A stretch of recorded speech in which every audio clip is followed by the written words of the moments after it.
Hoje eu não vou começar cantando, tá? Hoje eu vou começar polemizando. O povo pra fazer esquema. Será que tem esquema na história política do Brasil? Será?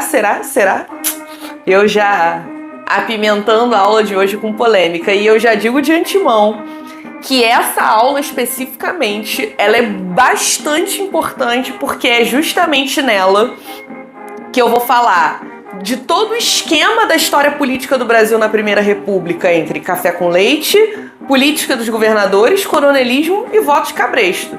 Então, para quem está estudando Primeira República, esse é um conteúdo que é fundamental. A gente precisa entender todas as dinâmicas da estrutura política desses presidentes civis entre 1894 e 1930, que é quando entra o Getúlio Vargas. Hoje a gente vai falar do presidente Campos Salles.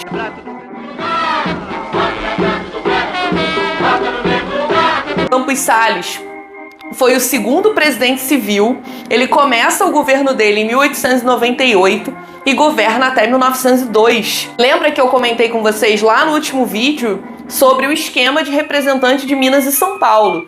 O Campos Salles era filho de uma família de fazendeiros, de cafeicultores riquíssimos, que é representante da oligarquia de São Paulo. Ele já havia tido ali uma carreira política, já tinha sido governador de São Paulo várias vezes, já tinha sido senador. Enfim, ele tem uma trajetória e agora ele vai assumir o Brasil dentro de uma espiral, de uma crise financeira que já vem desde o encilhamento lá do Deodoro da Fonseca em 1890. Então, uma das principais responsabilidades do governo do Campos Salles vai ser sanear essa crise. O próprio Prudente de Moraes, ele já tinha dado início às negociações com um banco inglês que era um dos credores do Brasil, que era o Banco Rothschild, já no final do governo dele. O Campos Salles, já como presidente da República Brasileira, vai até a Inglaterra para fazer as negociações referentes a esse novo programa econômico que é o Funding Loan. Eu sei que parece estranho, mas a gente não consegue nem pagar os juros da nossa dívida externa, então a gente vai contrair mais empréstimos para conseguir pagar nossa dívida. Calma, gente, eu vou explicar qual foi o acordo que foi feito com os ingleses. A ideia é que os ingleses emprestassem para o Brasil uma pequena bagatela de 10 milhões de libras esterlinas. É dinheiro pra caramba. Então eles emprestam esse dinheiro para o Brasil, mas eles exigem que a gente hipoteque algumas das nossas receitas caso a gente não arque com o pagamento da dívida. Então a gente teve a hipoteca das receitas do Porto do Rio de Janeiro, nosso sistema de abastecimento de água do Rio de Janeiro e da Ferrovia Central do Brasil. Então se a gente não pagasse a dívida, tudo ia ficar para os ingleses, né?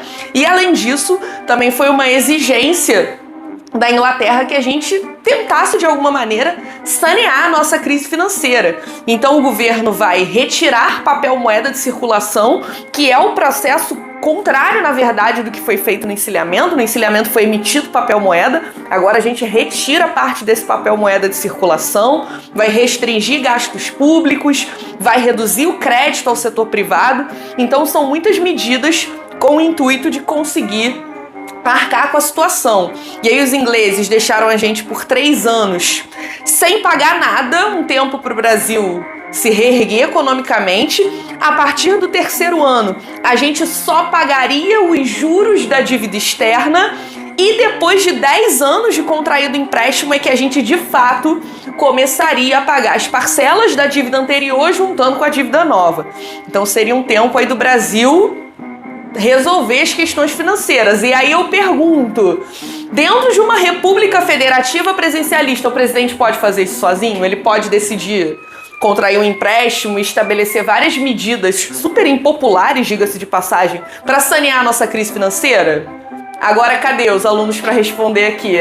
O presidente precisa da aprovação de quem para poder fazer isso tudo? Principalmente se tratando de finanças. Do Poder Legislativo. E é aí que entra a base de todos os esquemas que se formam a partir do governo do Campos Salles. O Campos Salles entendeu que para conseguir aprovar essas novas medidas, ele precisava do apoio dos governadores e ele precisava do apoio do legislativo. Então a gente já tinha falado no vídeo passado sobre o esquema do café com leite. A gente tem uma alternância, mais ou menos, né, de poder entre Minas e São Paulo. Por enquanto, a gente está passando por uma época de hegemonia dos paulistas. O Prudente Moraes era representante de São Paulo e o Campos Salles também representante de São Paulo. O próximo presidente, que é o Rodrigues Alves, também vai ser representante de São Paulo. Então, quer dizer, a gente tem um período de hegemonia de paulistas, mas Minas e São Paulo sempre entravam em acordo para indicar um único candidato a concorrer à presidência da República. Agora vai ser implementada a política dos governadores. O que é essa política dos governadores? Campos Salles vai buscar apoio de todos os governadores do Estado brasileiro. A gente já viu que quando o presidente não se entende com os governadores, principalmente em momento de crise, que a coisa não anda muito bem, né? Então ele vai tentar se articular a esses governadores e, em troca do apoio desses governadores, ele vai garantir investimento em cada estado e maior autonomia de governo para cada um deles. Então é uma troca. E dentro dessa troca ainda tem uma outra questão. Então o presidente, ele garante o apoio dos governos dos estados e ainda exige que cada governador controle o processo eleitoral a nível local para que seja eleita a base de apoio do presidente da República no legislativo. Agora, como os governadores vão conseguir controlar o processo eleitoral? E é aí que entra a figura dos coronéis. Vocês com certeza já ouviram falar de coronelismo e voto de cabresto. Lembra que pela Constituição de 1891 que o voto no Brasil ele é aberto. E pelo fato do voto ser aberto, isso possibilita com que os coronéis consigam ter o maior controle sobre o seu curral eleitoral. Quem é o curral eleitoral do coronel? São as pessoas que vivem ali na mesma região e que vivem sobre os mandos e desmandos desses coronéis. É importante que a gente lembre que o poder desses coronéis, ele remonta à formação de um grupo paramilitar a nível local, lá na época da regência, que é a Guarda Nacional de 1831. Todos aqueles que entravam para a Guarda Nacional ganhavam automaticamente o título de coronéis, e esses coronéis passam a exercer uma grande influência a nível local. São grandes latifundiários, grandes fazendeiros que vão dizer em quem as pessoas vão votar.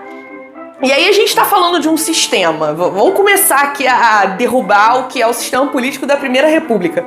A gente está falando de um sistema onde vota, em média, 1,4% da população, e o pouco de gente que vota baseado em fraudes, gente viva votando 2 vezes, 3 vezes, gente morta votando, porque eles pegavam o nome de gente morta também para dar o voto, controle de quem vota do coronel para dizer que vai votar em A ou em B, ou seja, é um processo eleitoral completamente furado, né?